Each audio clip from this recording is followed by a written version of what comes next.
Have you ever wondered why even good change sometimes doesn't feel so good? Well, there's a lot of research around this, and probably most notably the work of Elizabeth Kubler-Ross. She talks about the change cycle or the phases of change, and she found by studying folks who were dealing with the loss of a loved one, there's a very predictable sequence that we go through as humans in times of change. Well, as the years and decades have progressed since her research, we've recognized this isn't just when we lose someone we love, this is just change in general.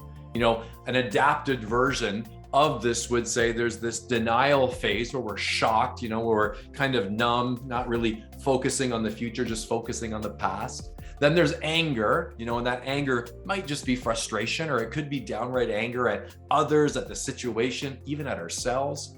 There's bargaining, which is you've got two kind of perspectives. You're looking at the past, you're looking at the future, something's changed, you're just trying to navigate it. It's the messy phase. And then there's acceptance. Acceptance doesn't even mean you agree with the change, but you're on board with it. You're moving forward. You're no longer looking at the past. Well, interestingly enough, I've recognized that even though I teach this, doesn't mean that I don't go through it. A few years ago, we implemented a new software system where we went from our homegrown CRM system with Word files and Excel files to using Salesforce, an online platform. I was excited because it was going to take our business to the next level. Well, January 1, we decided we were going to go live.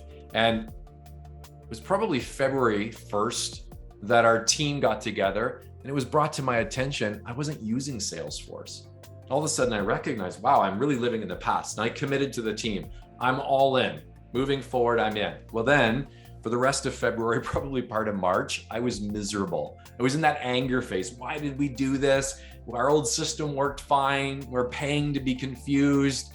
And sometimes I was mad at myself, sometimes at the software. It wasn't really great to work with in that time. Well, then we got into probably late spring, and bargaining for me, there was even a period where I would use the old system during the day, and then at the end of the workday, I'd convert it to Salesforce because I'm sure that made so much sense.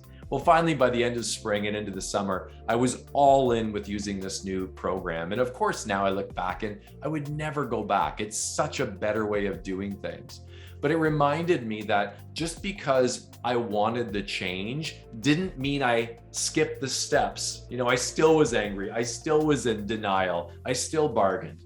So what does this mean for us as we're trying to navigate change successfully? First of all, it's human that sometimes good changes don't feel good. And that's okay. Sometimes we need to let ourselves off the hook, validate that in others. It's not about skipping the steps.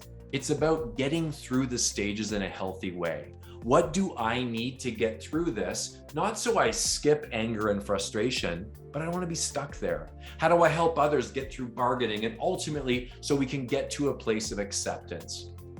Research isn't super encouraging. A lot of change initiatives in the organizations that we're in aren't successful. And I think often it's because we mistakenly assume that great changes are going to feel great all the time. And we know that's not the case. So use research that exists, use your past experiences to recognize that even good change will be hard, but together we can get through it in a really effective way.